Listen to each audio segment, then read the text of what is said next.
In schools, for example, we are not hesitant to send our kid to a nursery teacher who specializes, kindergarten teacher specializing in kindergarten, primary school teachers who specialize in primary, secondary school teachers, high school teachers. We are not directly saying that a PhD has to teach them or a professional has to teach them ABCD or something like that, right? But when it comes to music, why is it that, most of the parents expect that, only a professional has to teach them even the basics? None of our teachers, including myself, is a famous personality or a household name, but we have actually seen amazing results because we have been able to give the students regular classes. We have been able to also learn and improve as teachers. The feedback thing you mentioned is very important because whatever I may do, I meet the kid only, let's say, once a week. The parent sees the kid every day and they know what's happening in their life. Many times children come and tell us, okay, I'm having a lot of stress in my academics, but this music class is something I love because it helps me calm down, it helps me do something very creative and different, and it helps me wake up the next day and happily go to school. So I think that is priceless. You're listening to Tuning In, Conversations on Carnatic Music Pedagogy and Practice, a series brought to you by Vidya Subramanian Academy, co-hosted by Vidya Subramanian and Ramkumar R. We are saying there are students at different level of performance or learning. There are also, we are saying that there are audiences at different level of appreciation of music. There are also teachers at different level of ability to teach, right? And typically what happens is, I've seen in many cases, parents assume that if a person is a performer of who has a very good name, is reputed, they will be the best teacher, or maybe they assume that if my kid goes to them, I can actually, the kid will get a good name, or I can talk with my friend circle, etc. I can talk about the kid going to this famous person, etc. Right? Or let's say I myself am going and learning music. Somehow I feel great about learning from a great performer. But in many cases, I think we have seen this, that performers who are very busy obviously are not able to spare time. And so yes, there is a lot you can learn about the performative aspect of music and the craft, etc. But somewhere, they don't get time for classes, and then they come and they still find there's a struggle to kind of come out of that relationship, right? Either because you're not able to cut off, or because you are still thinking that so long as I continue with them, I'll be happy and all that stuff. But this thing is not working out. The other thing also we have seen, we've heard so many cases where, teachers come and tell that, so-and-so was learning from them, and then now, came and learned from me, and I've taught them so much, and still when they go outside, they are saying only that teacher's name, not saying our name, etc. Right? So what do you think about this? Because in schools, for example, we are not hesitant to send our kid to a nursery teacher who specializes, kindergarten teacher specializing in kindergarten, primary school teachers who specialize in primary, secondary school teachers, high school teachers. We are not directly saying that a PhD has to teach them or a professional has to teach them ABCD or something like that, right? But when it comes to music, why is it that, most of the parents expect that, only a professional has to teach them even the basics? I think the teacher should be of a professional caliber, no doubt. Yes. Even to teach a basic level student, like you aptly said, even for a nursery school, we can't ask a 5th standard educated person to teach a nursery school kid, because even for that you need a degree in early childhood education or some specialized thing. I think the same concept, much more loosely defined, can be considered for Carnatic music or any traditional art form, rather than go based on the fame. See, there are some benefits to learning from a famous person, even without getting much of their time. Practically speaking, when you say that you are learning from so-and-so, there is an instant recognition and people give you some level of credibility. That apart, I also feel that parents should be true to themselves and take a step back and see how much is my child really learning. Like when I learned from Lalgudi Jayaraman sir, I had this amazing privilege of actually having him teach every class personally. There would be no substitute or somebody, or it would not be some recording that he would share. So in my formative stages especially, that was a huge godsend, because as I said, I don't come from a family of musicians at all. My parents just spotted an interest and I had this amazing opportunity to learn from such a great teacher. But only after I started learning, I realized there was so much about Carnatic music to learn. And the fact that he actually sat down patiently with me and other students and spent so many hours greatly helped me understand in a deep way and greatly made me discover my own interest in music in a personal way. However, I've also seen a lot of people say, okay, my guru is so and so. Can you also teach in VSA because she's not getting time and just getting recordings? That may be okay if you're already a high caliber performer. But if you're a kid or you're an amateur just learning the basics, I would rather say learning from a teacher who is able to set aside time. Yes. It has to be a professional caliber person. Cannot be an amateur because they can't, guide you in an in-depth way. Yeah. But somebody who actually, and that is the thing we have seen in VSA. Like none of our teachers, including myself, is a famous personality or a household name. But we have actually seen amazing results because we have been able to give the students regular classes. We have been able to also learn and improve as teachers. Like for example, even after I started performing concerts, I had some doubts about swarasthanas and vivadi swaras, in the sense it took me like a lot of time to get absolute clarity on how it works. And I could see that for a lot of my friends it was intuitive, like they knew it from day one. For me it was not intuitive. Similarly, coming to all these Rakti ragas like Begada or Ananda Bhairavi, for me it was not intuitive. I had to really struggle, listen to lots of renditions, learn many compositions under my guru's guidance. He would give us templates in different ragas so beautifully. Initially I used to think, okay, maybe I'm not so talented. But then I realized, okay, I don't need to really learn as fast as the next person. I can take my own time. Yeah. And when we actually sit, and what I did is, coming back to the Swarasthana, I did a line diagram where I wrote down each Swarasthana, whichever ones were overlapping, and it helped me give a visual picture to myself. So I gave this visual line diagram where I could see that Chatushruti Rishabham is a higher Swarasthanam than Shuddha Gandhara. Maybe I have read it in books, maybe people have told me, but I actually drew a line diagram and you had a visual. I had a visual way of thing looking which at gave it, me renewed clarity, and I shared it with many of my students, and they also told me after many years. When I share it with my students, they tell me, okay, this is very clear. And sometimes students come to us with new ideas like that. And I think that exploration is very, very important. Like for example, small children, often have told me that when they think of ragas, they associate each raga with a color. When I heard this for the first time as an adult, I thought, okay, it's something childish that the kid is saying. But I actually heard like maybe a dozen different children, all unrelated to one another, tell me the same thing. They think of ragas, and then like recently I went back to my own kids and I asked them, I've heard many children tell me, they were like, yes, we associate ragas with colors, but the raga and color need not be the same. And these are things which have been a beautiful learning for me. Like I never thought of raga and color, but I realized many children relate to it. And if you actually engage with the child and say, okay, this raga Purvi Kalyani is purple. Yeah, try to remember Purvi Kalyani through purple and try to recognize and match it to the tune. The child is going to get more interested. It's going to be a more participatory class. And there is nothing wrong in us adapting to these methods. What should parents really do? Or what should people who are trying to learn now really do? I mean, should I just go to a performer who is very famous just because I want to get associated with the name? Or how should one approach? Because you've seen this happen with so many people, that's why. I think the answer depends on your goal for yourself, for your child, and the child's current level of learning. If the child is already, giving concerts out there, ready to make this a profession, then going to a star performer is certainly helpful. But if your child is like learning the basics, right, or even at an intermediate level, I think a good teacher who can give regular classes, and at VSA we also spend a lot of time on the teacher orientation, and my core team does an amazing job of that, because we also realize that we need to sensitize the teachers to work with students who are from a very diverse set of backgrounds, and many times as Carnatic music teachers, we may not have that exposure.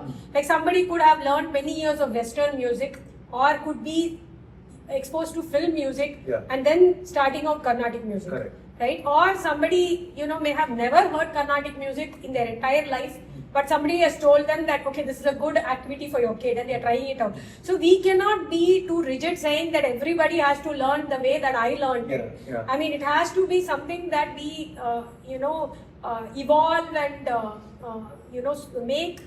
make adaptable based on the student. And at BSA, we have been able to do a fine job of refining these orientation procedures over the years. And as you said, going to a famous teacher is something that parents take a call based on what their goals are and the child's learning journey. And I think for 99.9% of the children, what is more important is a teacher who is well accomplished, enthusiastic, able to motivate and give time on a regular basis and give a focused attention. Yeah. If the famous teacher is able to do that, great. Great, yeah. But more often than not, they are not going to have that time to do it.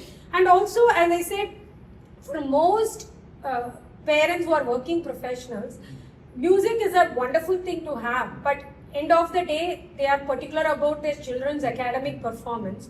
And therefore, a teacher who has that flexibility in approach, right? If your child is having a busy time in school or going for some coaching class, there are few weeks or months when they can't practice. If the teacher can use the class time, make it more effective, make it a motivating experience, then the child will be able to continue rather than give up. Because we have seen this with many of our students. They go for NEET coaching, JEE coaching, or if they are abroad, they are preparing for college applications, SATs and so on. Rather than making this also a pressured environment, we tell them, okay, next 2 years you're going to be busy, we understand. Come for class, we'll do a mix of review and something new.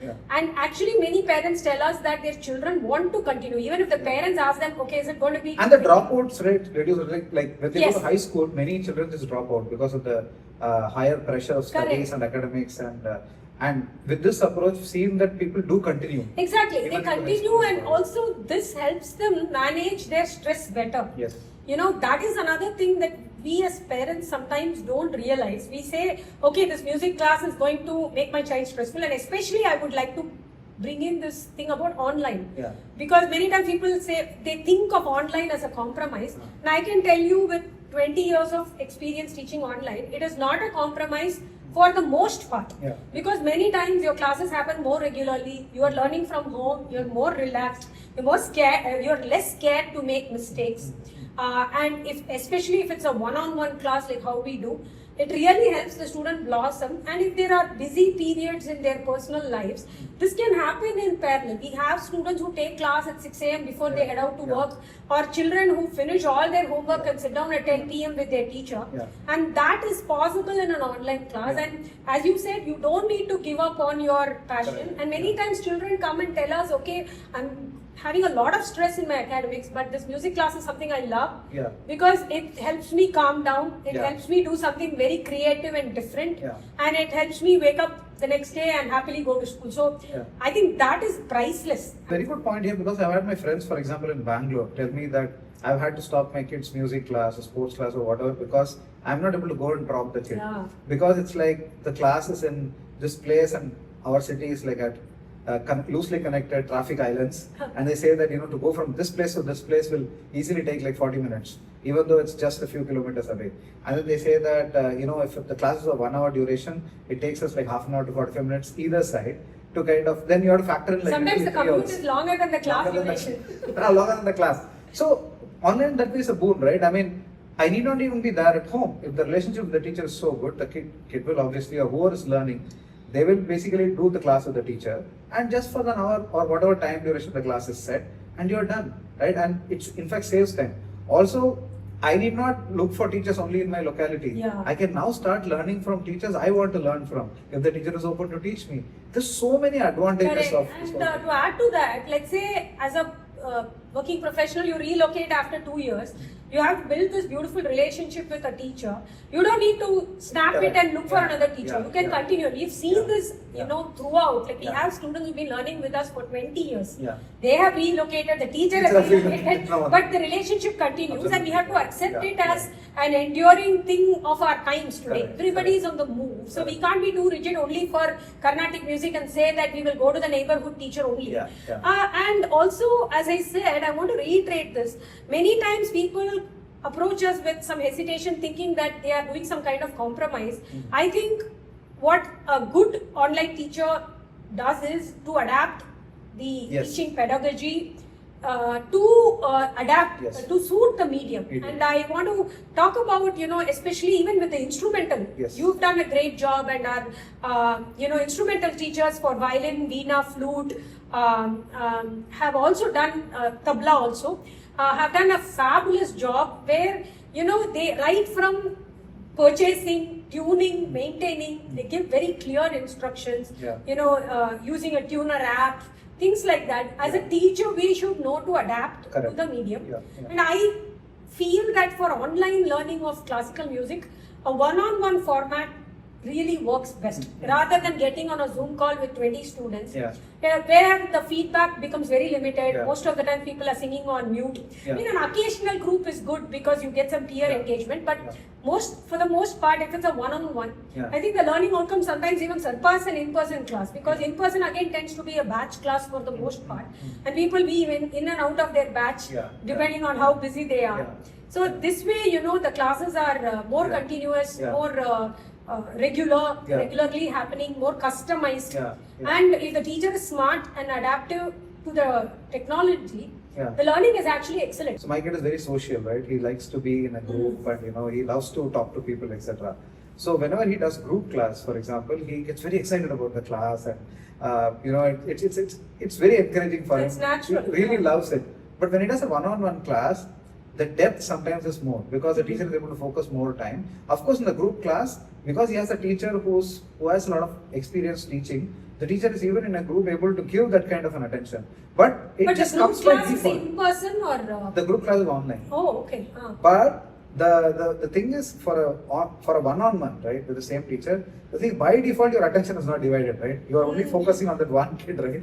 Which means that obviously there's going to be more focus, spotlight on the kid. But it's just that for the kid, the experience is mostly, if the teacher is good and all that stuff, you tend to learn much more, right, in a one-on-one kind of setting. So I guess there are pluses. It depends on what kind of a kid, what stage. I've also had parents who said that, with the same teacher, they have tried for some time, a group class, when the kid was feeling a bit low, that, I just want to be with other kids, etc. And then when the kid slightly became older, then they shifted to a one-on-one mode, for example. Or a kid who was put in a group class initially, but the parents felt that the kid wasn't getting enough attention or was not kind of able to make progress, and then they shifted the kid to a one-on-one mode, and it worked out beautifully for the kid. So here also, I guess the flexibility, the openness to experiment with stuff is very important, both from the teacher side as well as the parents. I think it's a function of how much time you have. Like, for example, we have some students in VSA who learn in a local group class,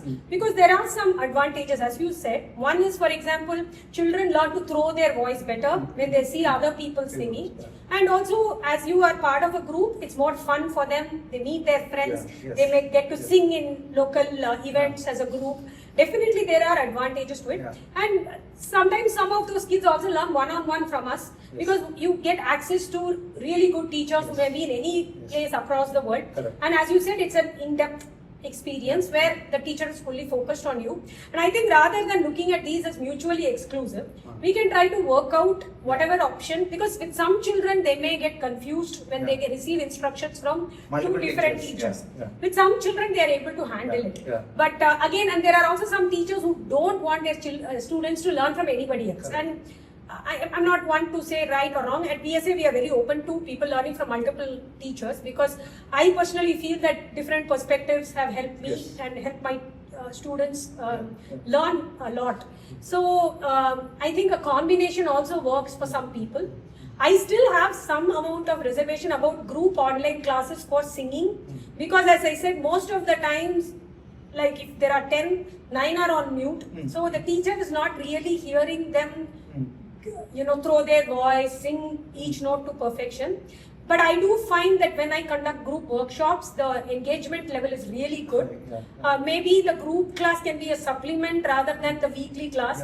But I think, as you said, it's important to understand the pros and cons and see what works best. And understand the recipient, right? The child, the participant, right? The child or the adult who is learning. They have to understand themselves well, or the parent has to kind of understand and see, okay, for right now, for at this point in time, what is better for the kid, right? That, I think. Yeah, and also I think it's important for the parent to understand that classical music cannot be a cramming session, because that is another thing. Sometimes when you are part of a group, right, there is a pressure to learn 10 songs in 2 months and present it. While it is okay if your child has that type of time and motivation, I find some children struggle with that, or they get burnt out when they go for these type of cramming group programs. The parents, of course, look at it as a success or a prestigious thing, which is good. Maybe even in such situations, when our parents say, okay, I want to sign him up for this group program, they're going to be performing in this large festival. I never discourage them, but I also tell them, is your child enjoying it? And if the child does not, maybe do it once or twice, and then it's okay, you've checked that box. Don't pressure the child to make. I've also had teachers tell me that, teachers who take group class tell me that it's like having a class in a school, right? It's very difficult to have everybody in the group progressing at the same level of pace. So after a period of time, they find that some children are ahead, some children are slightly behind. So long as they can still manage this variation, it's okay. But sometimes they say it becomes very difficult. So what happens is when they focus on the kids who are going faster, the rest of the group feels that you're being partial, you're going faster, right? When you start focusing on the kids who are going slower, the kids who are doing faster feels that, hey, these people are actually pulling us back. So many of the group teachers also, they say that we see all of these things, but also you earn more in a group class. So the teachers are also saying that from a compensation perspective, these are the realities of life, right? So they say this kind of, this also plays a role. And they're also saying that so long as I'm able to manage this variation and say that, okay, I have this system of grades or something, grade 1, grade 2, grade 3, grade 4, grade 5, like a school, you are now part of this grade. If you're doing well, go to the next grade, otherwise you'll stay here for some more time and, then go, etc. So I think there are multiple ways, but fundamentally, what we are saying is we need to be able to understand the recipient of this, or the part, I don't think recipient, maybe the student who's learning, what is working well for them, what kind of a person that kid is, etc. Yeah, and one thing I would like to add is, when you talked about this group, right, like moving the student up to one group, or one is like if you move a student to a lower group, they tend to get demoralized. Okay? The second thing is also, as a parent myself, with my husband and I both having busy careers, if I may set aside Wednesday evenings for my son's violin class. Suddenly, if the teacher comes and says, okay, now your son is promoted, it will be on Thursday evenings. I may not be free to take the child. So these are all practical things we see, and that is why I think when we give that flexible one-on-one approach, the student learns, more, for the long term with continuity. So I think if the parent is completely dedicated to the child's music, at least if one parent, then all this works. But practically today in dual income families, the mothers are busier, if I may risk saying that, because they have so many additional household responsibilities as well. So it becomes like, you want your child to learn music or learn fine arts, but you really don't have too much time or leeway to move things around. Then I think like an online class in a one-on-one format is practicable, because that is another thing. Like sometimes parents come to us and we counsel them or we discuss with them, and they also realize that one is like what is ideal, but what is practicable, what can you sustain, rather than putting your child in this fabulous class which, like you said, requires you to drive one way each way. You're going to then need 3 hours minimum. Okay. If your child can sit at home and do 3 one-hour classes, you're actually going to make your child learn better. And you're going to take less breaks if you get held up at work, or if you're sick, your child can still log in from home and learn. So these practical things also, sometimes we hesitate to say these things out loud. But as a parent of 2 children with, work commitments myself, there have been days where, I have not been able to take them to a physical class, but I have been able to make them do an online class, and those are the realities that all of us as parents and working professionals face today, right? Like, and with respect to the online and physical, you also spoke about the time the parents spend, because parents don't have time today, right? And if you're taking somebody for a in-person class, let's say, I literally, if I'm traveling and going there, either have to some other work there or I have to sit in the class and spend time.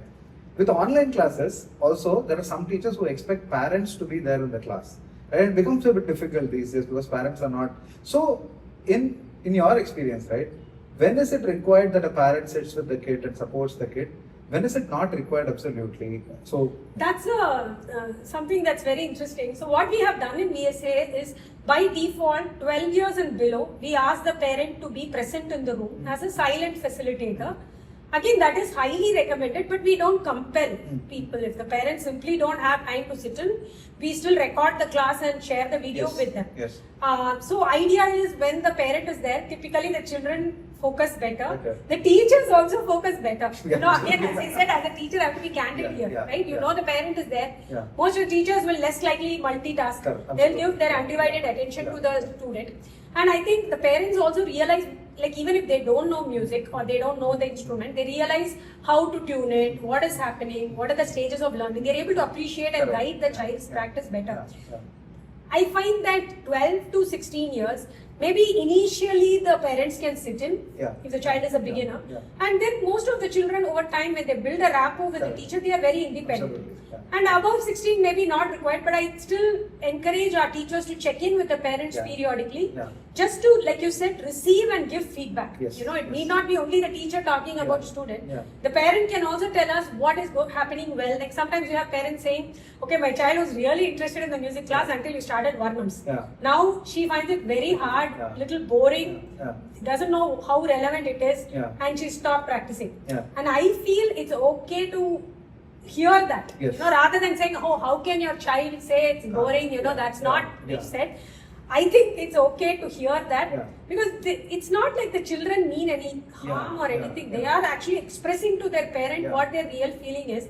And as a guru, maybe make the Varnam little more fun, maybe, or instead of spending 4 classes back to back teaching only Varnams, teach some simple kritis in parallel. Maybe don't force the child to try second speed, let them do the first speed, learn 5 Varnams only first speed, then come back. I think all these things, from a practical standpoint, if we are able to understand what the student is doing. And conversely, I've had students who are adults who tell me, Vidya, don't make me sing Varnams. I'm 60 years old. I have no interest in Varnams. I don't have the patience to do all that. And initially, we don't force them. We say, okay, you want to learn devotional songs? We will go ahead with that. And the same students, after 6 months of learning, when they realize the teacher is actually helping them so much, we come back and say, hey, you're singing well, still a little weak in Tala and Swarasthana. If you go back and learn or review some Varnams, you can do much better. They listen to us because it becomes a part. The relationship starts working and they know you better. Correct. So I'm sure it is the same with Mridangam or other instruments as well. It's pretty similar. And to your point, I think I think it's also the capability of the teacher, right? I mean, as a teacher, if you have adapted well to the medium, then we can obviously tell the parent that, hey, I can manage with this kid. And obviously, initially, maybe the parent needs to stay, but once you develop a rapport with the student, then the class just works, right? Then it's up to you to make the class interesting, also for the other person.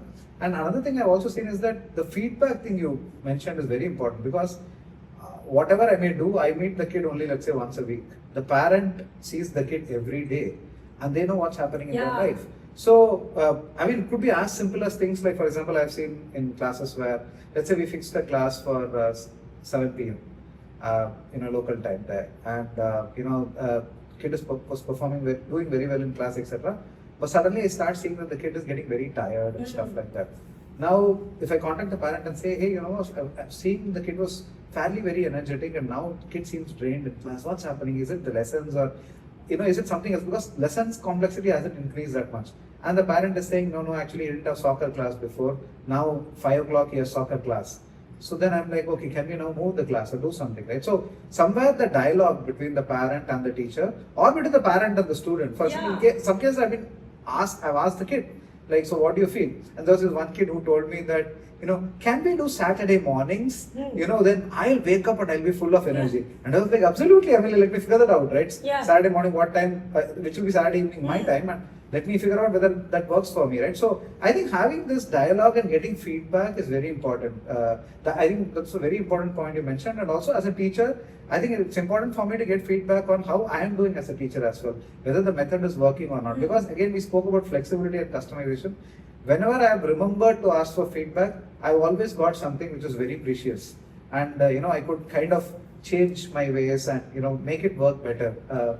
Yeah, and one more thing I would like to add here is, because we have a large team of more than 100 teachers, I think we have been able to gain a lot from the collective experience. We have these, group sessions. Nowadays, we have formalized them into office hours once a month. But where teachers say, okay, I had this issue with the student and this is how I dealt with it. And another teacher would say, okay, maybe you can try this out. And that has helped us a lot. And also, we realize that most of us have a very ingrained cultural conditioning. Like, for example, in my early years, I would see that some teachers were excellent artists. They would teach the talented, like, I don't want to use the word talented, but some children pick up very quickly. Those teachers would teach them really well, but the teachers themselves would not be very motivated to teach students who take more time to learn or who struggle more with the initial lessons. And I had this this conundrum of how to deal with that, because personally for me the whole mission here is I want everybody to feel welcome to learn, not only the ones who have this innate aptitude or who have prior exposure. So it took me a long time to actually come up with this comprehensive orientation with the help of my core team to make teachers sensitive to the fact that we don't need to only cater to people who have this so-called, musical aptitude or talent.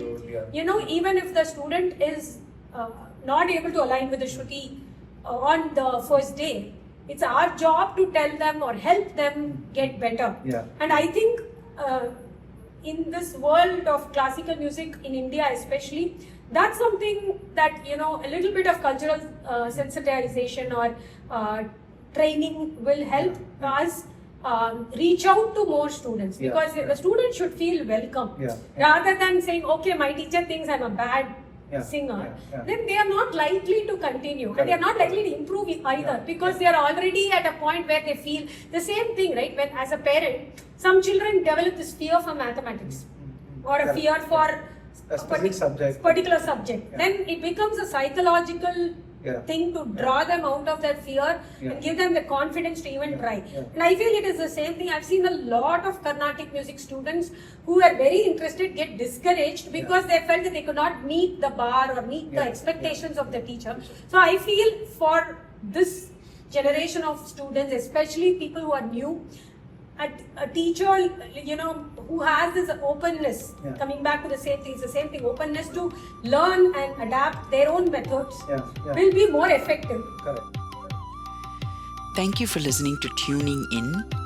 If you enjoyed this conversation, be sure to subscribe to the Vidya Subramanian Academy YouTube channel for more thoughtful discussions on Carnatic music pedagogy and practice.